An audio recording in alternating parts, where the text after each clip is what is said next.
무엇일까? 성공하는 데 중요한 게 무엇일까? 물어보면 여러 가지가 있지만은 고정된 상태에 머무르 있지 않고 끊임없이 발전하는 것이 성공의 비결입니다. 여러분, 우리 서울산의 성도들이 계속 날로 발전하는 은혜가 있기를 바랍니다. 왜냐하면 사람이 끊임없이 발전하고 진보하기 위해서는 반드시 있어야 되는 게 있는데 배움이라는 게 있어야 돼요. 근데 이 배움은 누구에게 주어지느냐면 사람에게만 주어져요. 짐승에게는 필요 없어요. 물론 말 훈련도 하고 돌고래 훈련도 하는 거지만은 그거는 사람들에게 쇼하기 위한 훈련이지 진보를 위한 훈련은 아니에요. 근데 사람은 개성 발전해야 하는 사명들이 있기 때문에 교육의 필요성이 굉장히 중요하죠. 그래서 좋은 것을 계속 배워야 되고 그걸 또 계속 개성해 줘야 돼요. 그래서 지금까지 온 거예요. 우리나라 사람들이 빨리빨리 하는 바람에 핸드폰이 굉장히 발달했다고 하지 않습니까? 이 좋은 걸 계속 배워가지고 또 개발하는 것이죠. 그뿐만 아니라 우리의 좋은 습관, 좋은 전통, 좋은 학문적 지식 이런 것들을 계속 배워서 전수해야 하는 것입니다. 그런데 이 배움의 과정 속에는 많은 스승이 필요해요. 많은 스승이. 우리도 많은 스승을 거쳐서 오늘 여기까지 왔지요. 우리의 첫 번째 스승은 누굴까요? 우리의 부모님이세요. 부모님에게 다 배우시죠. 뭐 배우셨어요? 맘마, 엄마, 이거부터 배우기 시작하고 한 걸음 떼는 것부터 배우고 이 젖 먹는 것에부터 이유식을 배우고 맵고 작은 것을 먹는 것도 배우고 다 부모로부터 배웠지요. 부모로부터 어느 정도 배우고 나면 거기서 멈추지 않고 또 학교에 가서 스승으로부터 배우는 것들이 있어요. 학문을 배우고 새로운 지식을 배우고 새로운 세계들을 배우지요. 왜 배워야 되느냐 하면 이런 삶을 우리에게 영향력을 준 사람으로부터 배워야 우리도 또한 영향력을 끼칠 수 있는 사람이 되지요. 그래서 배우는 것을 멈춘다, 가르치는 것을 멈춘다 이러면 사람의 구실이 안 되는 거예요. 지금도 여러분 열심히 배우고 계시죠? 열심히 책도 읽으시고 또 좋은 거 있으면 막 그걸 배우려는 욕심이 있어야 돼요. 좋은 것이 더 좋은가 그전가 그렇게만 생각하고 있으면 안 돼요. 글을 배우고 학문을 배우고 사람에게 있어서 살아가는 관계를 배우고 만남을 통해서 또 이루어지는 놀라운 사랑의 실천들을 배우는 것이죠. 특별히 부모가 잘 가르치는 부분이 있는가 하면 또 스승, 학교 선생님들이 잘 가르치는 부분이 있어요. 또 우리 삶의 생활 속에 잘 가르치는 삶의 스승들이 또 있지요. 그러나 그거보다도 더 뛰어넘어서 우리가 깊이 배워야 할 것은 영적 은혜를 배우는 은혜가 있기를 바랍니다. 보통 사람들, 예수를 모르는 사람들은 영적 세계를 배우려고 하지도 않아요. 그리고 배운다 해도 생명 없는 종교에 가서 배우는 것이 많습니다. 그러나 우리는 교회 목사님을 통해서 또 교사들을 통해서 목자 목녀들을 통해서 영적인 삶을 배우기 시작하지요.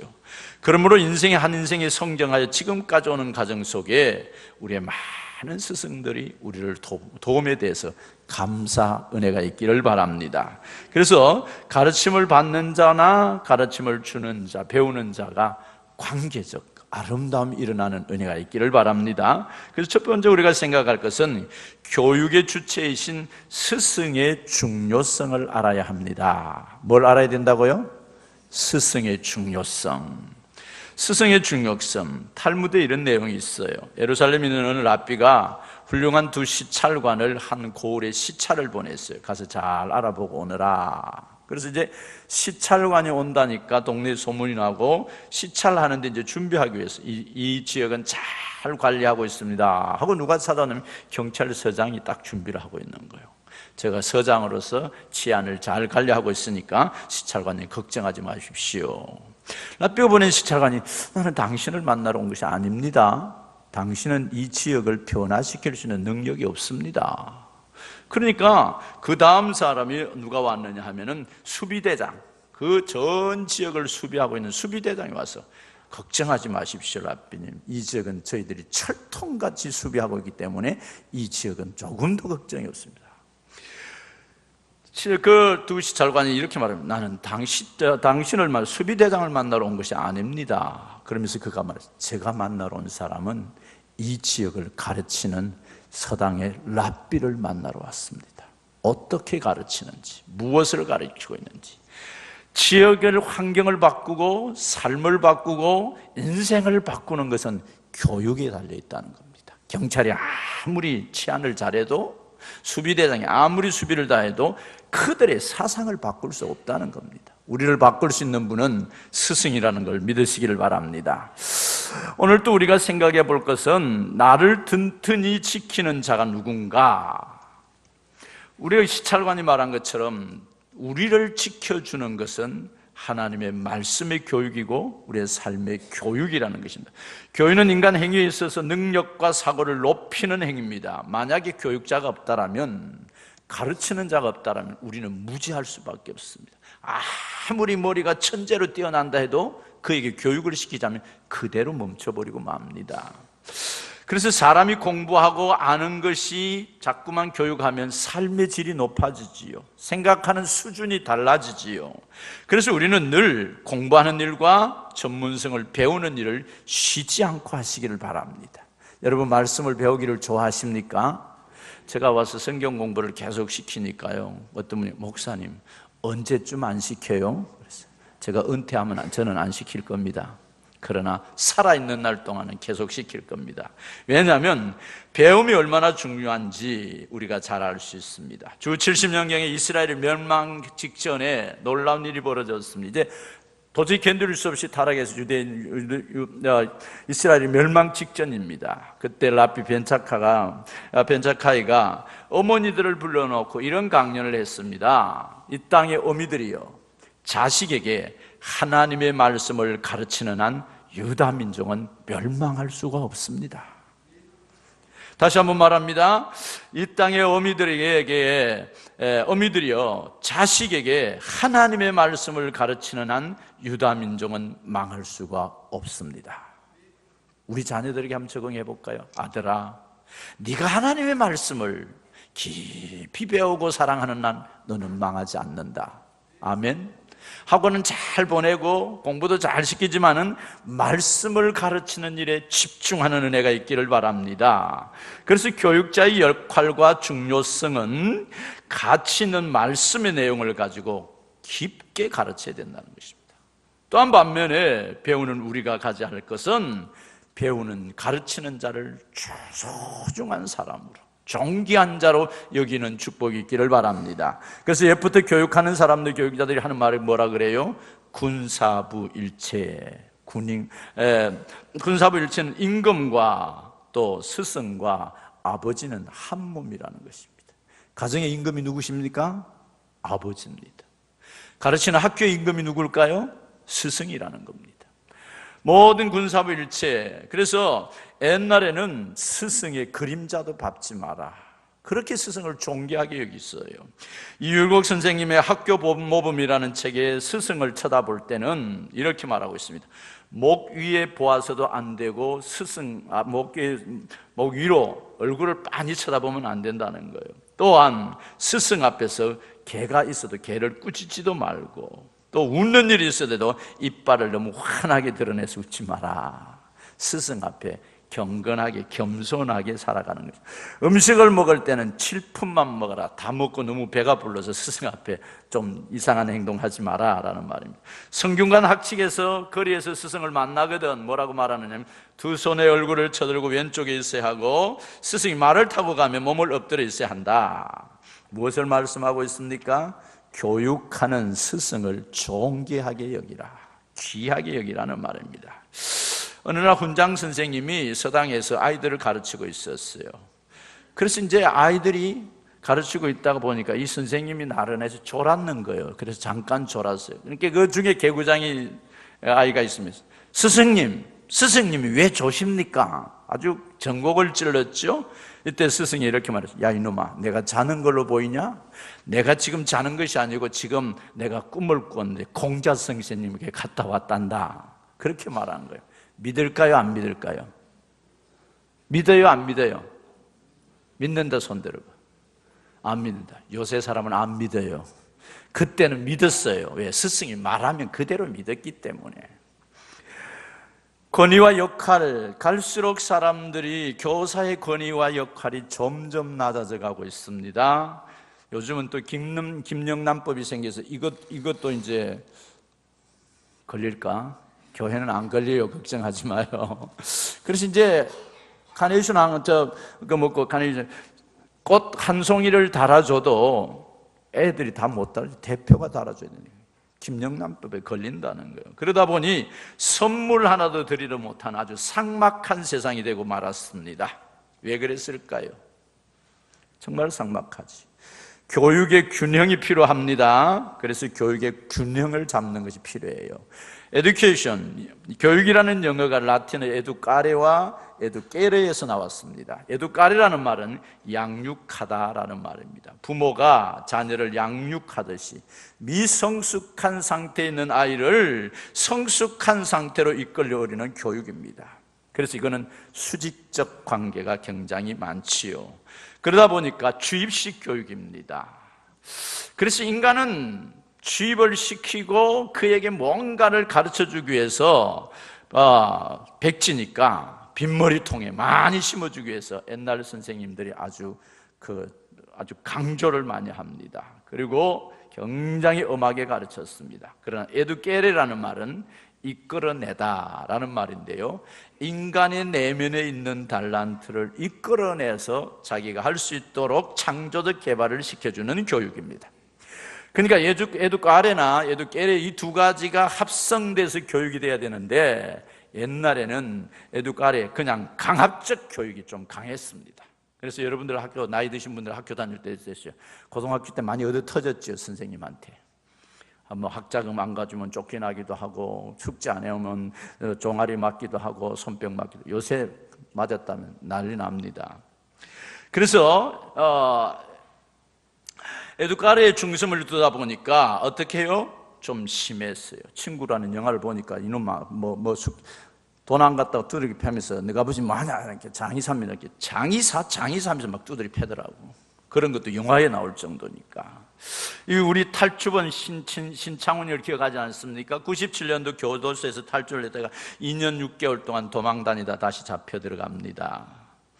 그가 이런 말을 합니다. 나 같은 놈이 태어나지 않았으면 좋았을 텐데, 초등학교 때 선생님이 너 착한 놈이다 한 번만 말해줬어도 이 일은 안 했을 텐데, 5학년 때 선생님께서 야 이 새끼야 돈 안 가져왔으면 뭐하러 왔어? 빨리 꺼져 하고 자기에게 악한 놈이라고, 그 말 듣고 자기가 악한 일을 하고, 또 미술 시간에 미술 준비 안 했다고 훔쳐서라도 가져오라, 그 말 때문에 자기가 도둑이 되었다라는 것입니다. 에두카레라는 교육은 집중적입니다. 집약적입니다. 그러니까 어떤 때는 강제성이 아주 강했습니다. 그러나 그때는 그럼에도 그래도 교사의 존엄성은 있었습니다. 그러나 요즘 신지식이 들어오면서 에두케레 지식이 시작되면서 존경하지 않습니다. 오히려 무시합니다. 이것이 사회의 비극적이고 참 아픈 상처입니다.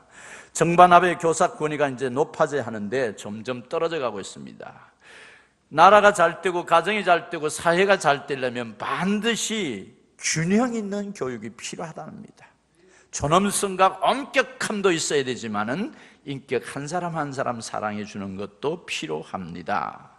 그래서 교사는 학생들을 인격적으로 잘 가르쳐야 하지만 학생은 교사를 존중하고 스승을 존경하는 면이 있어야 교육의 질이 높아지고 사람이 달라지게 되겠습니다. 이스라엘 역사를 보면 알 수 있습니다. 유다 역사를 보면 왕과 왕에 대한, 왕과 스승에 대한 교육이 잘 나와 있습니다. 아무리 왕이 되어도 선지자의 가르침을 받지 아니하면, 제사장들의 가르침을 받지 않으면 그 왕이 황폐해집니다. 왜일까요?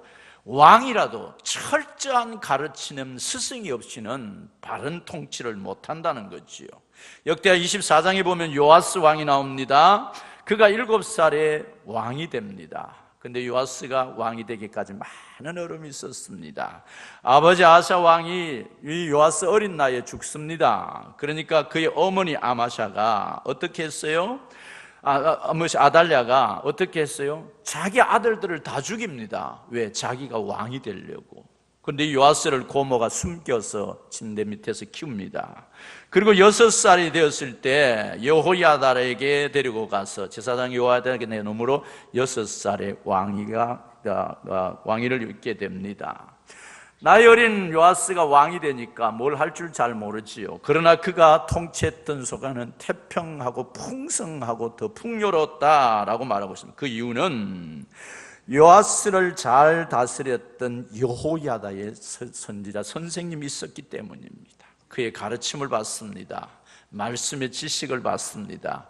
전적 교육과 스승과 제자 사이에 아름다움이 이루어지기 시작하면서 요아스가 왕권을 잘 통치합니다. 근데 역대기하 24장 15절에 가서 보면 여호야다가 나이 많아 늙고 죽으니 라고 기록하고 있습니다. 130세에 여호야다가 죽습니다. 그러니까 지금 가르침을 받을 만한 스승이 없는 겁니다. 17절에 이렇게 말합니다. 이유를 보면 여호야다가 죽은 후에 유다 백성들이 와서 왕에게 절하며 말할 때 왕이 그 말을 들었다. 무슨 말을 했을까요? 간신들이 찾아와가지고 어린 여호야다를 꼬시면서 이방신 섬기자고 합니다. 하나님 말고 이방신 섬기자고 합니다.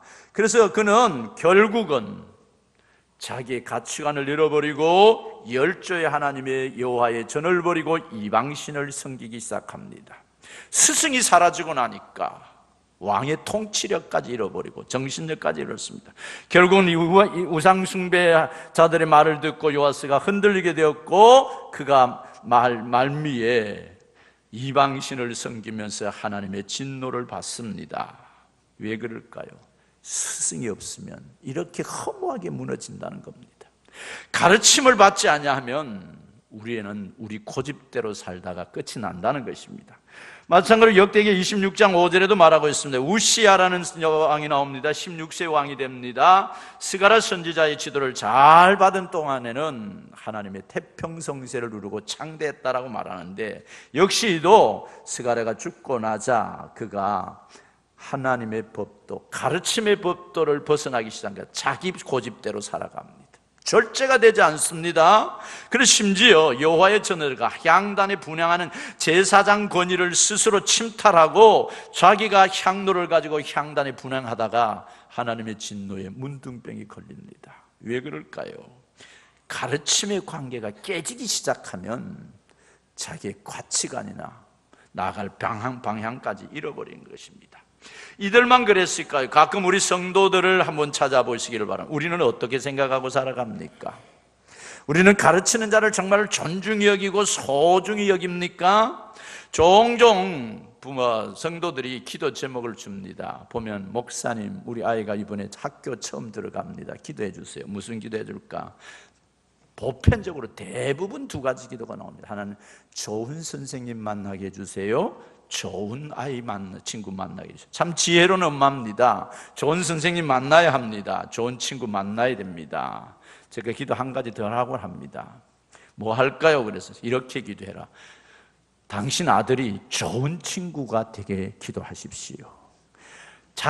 내가 좋은 친구가 되게 기도하면 좋은 친구 얻을 수 있습니다. 그런데 놀라운 사실은 이런 기도는 아직도 한 번도 부탁하는 사람을 못 들어봤어요. 목사님, 우리 주일학교에 좋은 선생님 만나게 해주세요. 영적 교육을 하는, 신앙 교육을 하는 우리 교사들은 교사 취급을 하지 않습니다.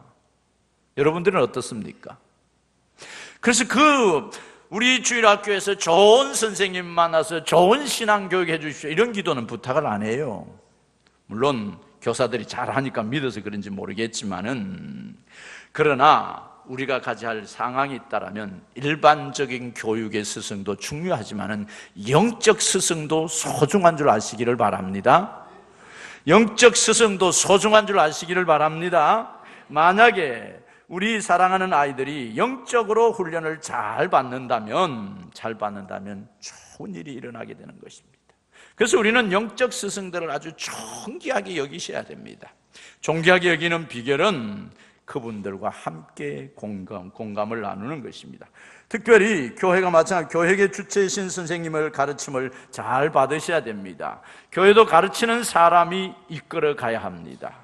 교회 오래 나왔다고 갑질하면 안 됩니다. 새 가족들에게.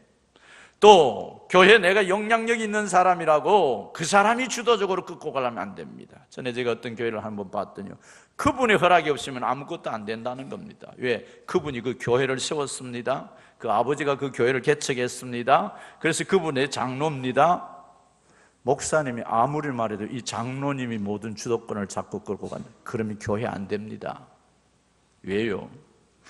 스승의 참된 스승은 하나님의 말씀을 가르치는 주도권을 누구에게 주었느냐? 우리의 영원한 스승은 예수 그리스도이심을 믿습니까? 그분이 이 교회를 이끌어가는 영적 스승은 여기 부족한 저를 담임 목사로 임명한 걸 여러분 믿습니까? 인정하십니까? 아닌데요. 우리 장로님들인데요. 우리 교회는 그렇지 않아요. 제가 처음에 이 교회에 부임했을 때 어떤 분이 와서 이래요. 우리 교회가 많이 어렵습니다 그러더라고요. 왜 그리 어렵습니까? 그러니까 목사님이 자주 바뀌었습니다. 왜 그리 바뀌었어요? 물었더니 분쟁이 좀 있었어요 그러더라고요. 제가 그래서 저는 아직까지 어릴 때부터 신앙생활을 잘하면서 싸우는 것을 못 봤습니다. 그러니까 목사님은 희귀하네요 하더라고요. 그런데 참 은혜롭게 가는 교회마다 은혜를 쏘여서 교회가 싸워가지고 나누시는 것을 아직도 못 봤어요. 제가 다른 교회는 그런 소리는 들었지만은, 그런데 중요한 것은 하나님이 맡겨준 사역자들을 존중히 여길 줄 아는 것이 우리의 믿음의 자세라는 걸 기억하시기를 바랍니다. 담임 목사 제가 해보니까 아무나 못해요. 여러분 한번 해보시겠어요? 우리 오늘 여기 목자 목녀의 삶을 공부하신 분들이 목자 된 지 3년 된 사람만이 그 공부를 할 수 있습니다. 그 공부 교재 과제가 굉장히 어려운 것이 많이 나열되어 있습니다. 다 목자 목녀하면서 고통당하고 어려움당하고 괴로움당한 걸 다 먼저 선배들이 다 해보고 그걸 교재로 만들어 놓은 거예요. 너무 어려워요. 1가부터 13가 12가까지가. 그런데 전부 다 고개를 끄덕이며 긍정해요. 목사님 저도 그랬어요. 저도 그랬어요. 저도 그랬어요. 근데 제가 물어요. 그러면 목자 왜 하냐? 이 어려운데 그래도 하겠습니까? 그러니까 아이고 하고 말고요. 왜요? 하나님이 목자를 주셨다는 거예요. 할렐루야. 저도 마찬가지예요. 여기서 어떻게 목양 생활을 하느냐, 담임 목사로 살아가느냐, 저의 능력이 없어요. 부족해요. 너무 모자라요. 모자란 게 많아요. 리더가 될 수 있는 그런 힘이 없어요. 그러나 주님이 저에게 맡겨주신 일이기 때문에 하는 거예요. 그래서 오늘까지 22년 동안 지금 잘은 하지 못하지만 그래도 최선을 다해요. 아침마다 일어나서 기도하고 하루 3시간 이상 기도하려고 몸부림치고 있어요. 대부분 문제가 많은 교회들은 힘이나 권력들이 가르치는 자 중심이 아니고 힘과 권력 있는 사람의 중심으로 나아가기 시작할 때 그 교회가 반드시 서지 못하지요. 이스라엘 성경 역사를 살펴보면 교회 문제들이 있을 때마다 그의 가르치는 지도자들이 사라졌을 때였다라고 말하지 않습니까? 대부분 목회적 리더십이 무너지면 다 무너져요. 가정교회를 하다가 무너진 교회들이 제법 많아요. 알고 보면 제가 전에 부목사로 있던 교회가 저보다도 먼저 가정교회를 한 6년을 했어요. 결국은 문 닫았어요. 가정교회 못하고 그 목사님 그만뒀어요. 왜? 장로님들이 우리는 죽어도 못한다. 순종 안 하는 거예요. 가르침을 받지 않는 거예요. 결국은 그만두고 문 닫았어요. 지금도 마찬가지예요. 모든 교회들이 하나님의 가르치는 자와 가르침을 받는 자가 서로 존중하고 서로 인격적 관계가 안 되면 하나님의 나라가 이루어지지 않아요. 이거는 영적 원리예요. 그래서 어쩌면 어떤 분이 저보고 그러더라고요. 목사님이 독재한다. 난 독재가 뭔지 모르겠는데 독재할 때 있어요. 해야 될 때 있어요. 왜? 어쩔 수 없을 때가 많아요. 주도권으로 이끌어갈 때 저는 기도하고 하나님이 하라 하면 끝까지 할 거예요. 제가 처음에 우리 교회 오니까 장로님들이 아주 훌륭한 장로님들 7분 계셨어요. 지금 이제 4분밖에 안 계시지만 다 돌아가시고 했는데, 목사님 목회 계획을 내놓으십시오 이러더라고. 내가 깜짝 놀랐어요. 야, 이 교회 장로님들 정말 대단하다. 제가 목회 계획 없습니다 그랬어요. 그러니까 딱 한 번 장로님, 젊은 사람이 목회 계획도 안 가지고 목회하러 와 이러더라고. 내가 너무 그때 뭐라고 대답해야 돼요? 제가 기도하는 게, 주님 이럴 때 뭐라고 대답해야 돼요? 저에게 지혜를 주셨어요. 저는 목회 계획은 없습니다. 부목사로 있다가 목사로 왔는데 무슨 계획이 있겠습니까? 그래서 제가 그랬어요. 제가 있던 교회는 도시교회입니다. 대졸이 70% 이상이 넘는 건강한 교회, 아주 잘 나가는 교회입니다. 그 교회에 청년들 제자 훈련하다 온 목사인데 시골에 와서 뭐 어떻게 하겠습니까? 제가 6개월 동안 하나님 앞에 엎드려서 물어보겠습니다. 그래서 주님이 하라고 하면 생명 걸고 할 겁니다. 그러나 하나님이 무엇인지 아직까지 제가 못 찾았습니다. 기도하겠습니다. 근데 지금까지 목회계획 보자 소리 안 해요. 참 은혜지요. 근데 제가 그 말이 참 무섭더라고요. 하나님이 하라는 대로 하겠습니다. 제가 2년 반 있을 때 전에 있던 교회 목사님이 은퇴하시면서 장로님들을 불러오라고 했어요. 노 목사 데려오너라. 내 후임해야 된다. 제가 하나님께 물어봤어요. 이랬더니 그 나이 많은 어르신들 두고 어디 갈라 그래? 안 돼. 그 마음이 주는 거예요. 제가 순종해야 돼, 안 해야 돼요? 하나님이 하란다고 하겠다 했으니까. 그래서 뭐 안 간다고 했어요. 그래서 지금까지 있는 거예요. 근데 참 감사한 것은 우리 장로님들이 저를 신뢰해 주시고 끝까지 일할 수 있도록 도와주셨어요. 정말 감사하지요. 특별히 우리가 하나님의 영과 육을 가지고 있는 사람들 속에 스승과 제자의 관계, 스승과 가르침을 받는 자와 가르치는 자의 관계 속에 두 번째로 가져야 할 것은 좋은 것을 나누어 주라. 할렐루야.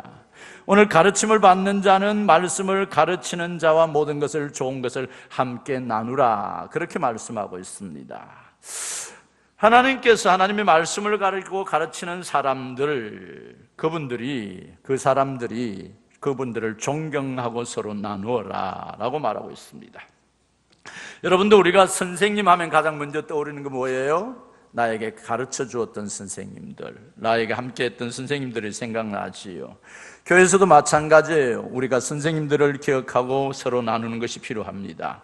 오늘 이 말씀은 가르침을 받는 자, 말씀을 가르치는 자와 먼저 좋은 것을 나누라, 좋은 것이라고 말씀하고 있습니다.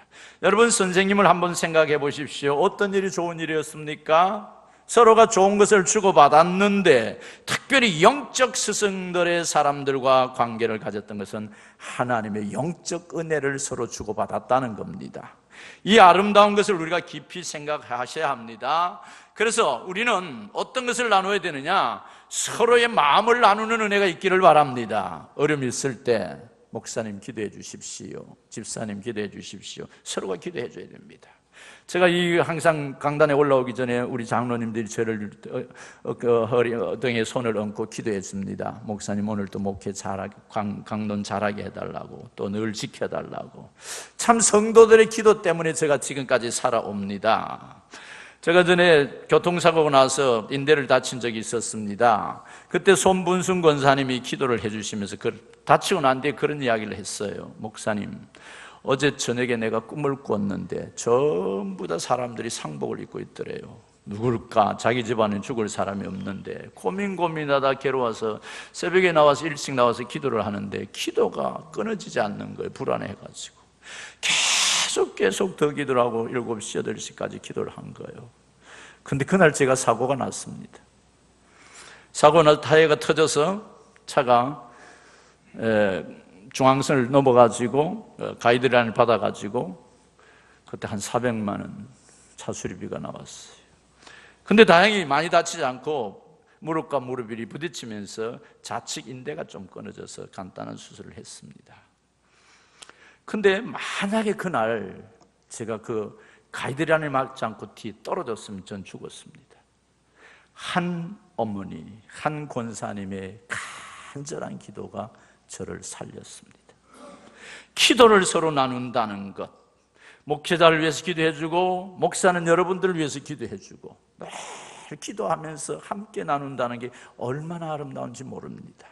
저는 여러분들을 위해서 가능하면 아이 이름까지 빼지 않고 기도하려고 몸부림을 치고 있습니다.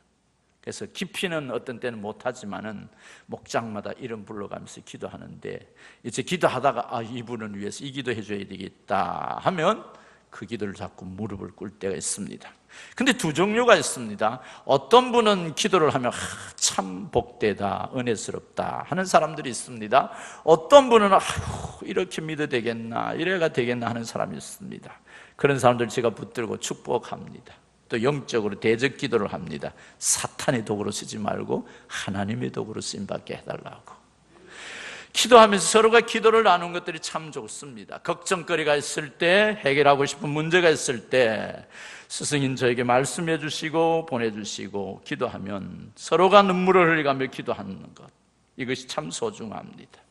또한 귀중한 것들을 나누셔야 합니다. 어떤 분은 어디 출타하면서 중직자들이 말도 안 하고 주일을 안 보여서 어디 갔다 오고 왜 어땠어, 혹시 아팠어, 이러면 어디 놀러 갔다 왔대.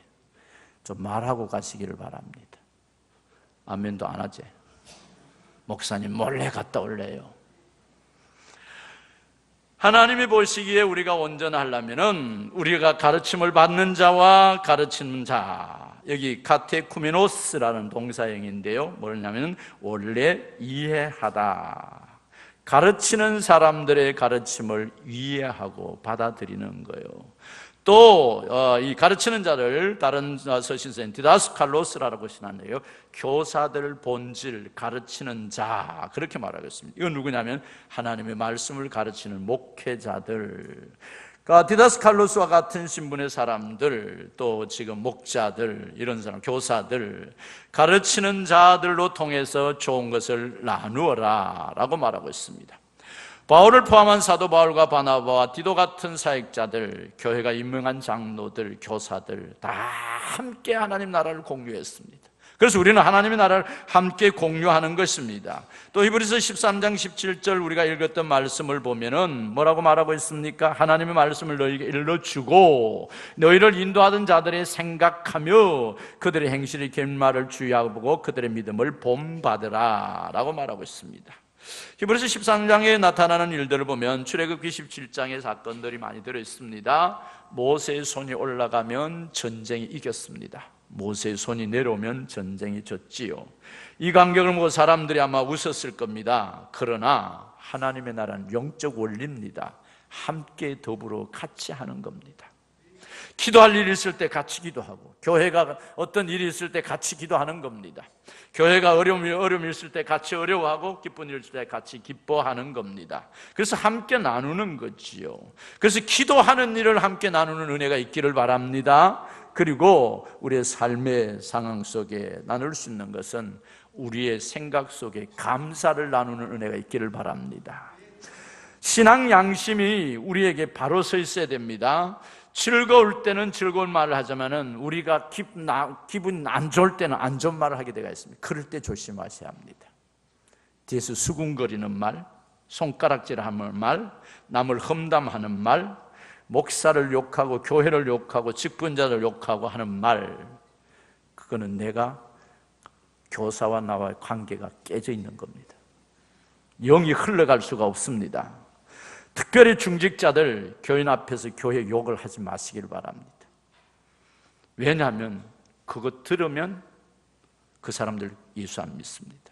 제가 친구 목사님들하고 찜질방에 한번 가면 옆에 사람이 있으면 절대 교회 욕하는 소리 못하게 합니다. 우리끼리 있을 때는 또는 할 수도 있죠. 그냥 할 수도 있어요. 그런데 불신자가 누워있다 하지 마라. 왜? 그 사람 듣고 교회 안 나온다. 여러분들 특별히 교회 공동체 속에, 모임 속에, 서로 관계 속에 험담하는 말, 지도자들에 대한 험담하는 말, 또 식탁에서 자녀들이 듣는 데서, 이거는 관계를 깨뜨리는 겁니다. 거룩한 공동체를 깨뜨리는 것이고 아름다움을 나누지 못하는 것입니다. 다 부족합니다. 어떤 사람을 세워놔도 다 부족할 수 있습니다. 좋은 대학을 나오고 인격이 좋은 자라 할지라도 부족함이 있습니다. 바울도 부족함이 많았습니다. 그래서 갈라디아서 4장 4절에 너희 시험하는 것이 내 육체에 있으되 이것은 너희가 없이 여지도 아니하며 버리지도 아니하며 천사와 같이 예수님처럼 살았다. 바울이 지병에 있어가 많은 고통을 겪었습니다. 그럼에도 서로 아름다움을 나누었다라고 말하고 있습니다. 그래서 지도자들에 대한 존중이 여길 뿐만 아니라 아름다운 말을 하시기를 바랍니다. 은혜의 말을 하시기를 바랍니다. 또한 지도자인 저와 우리 교육자들과 또 우리 목자와 교사들은 교회에 대한 가르침에 열정을 갖는 것이 필요합니다. 신앙의 지도자들이 걱정과 스트레스를 주는 일을 금지하시기를 바랍니다. 스트레스가 얼마나 많은지 아십니까? 여러분이 목회 한번 해보실래요? 목자 하시는 분들도 스트레스가 많다 그래요. 그런데 그 스트레스를 주는 사람들이 있더라고요. 이걸 좀 금지하시기를 바랍니다. 그래서 가르치는 자와 가르침을 받는 사람이 아름다운 관계가 필요합니다. 소신껏 할 수 있도록, 하나님 앞에서 마음껏 일할 수 있도록 돕는 은혜가 굉장히 필요하다라고 말씀하고 있습니다. 말씀을 맺습니다. 존중이 여기는 은혜, 또 돕는 은혜가 우리 모두에게 있기를 바랍니다. 스승을 존중히 여기면 그 학생이 경건해집니다. 바르게 살아갈 수 있습니다. 교육이 됩니다. 고침이 됩니다. 그리고 좋은 것을 나누기 시작하면 관계가 아름다워질 수 있습니다. 서울산의 모든 성도들은 이런 축복이 흘러가는 스승의 주일에 축복이 있기를 주님의 이름으로 축원합니다.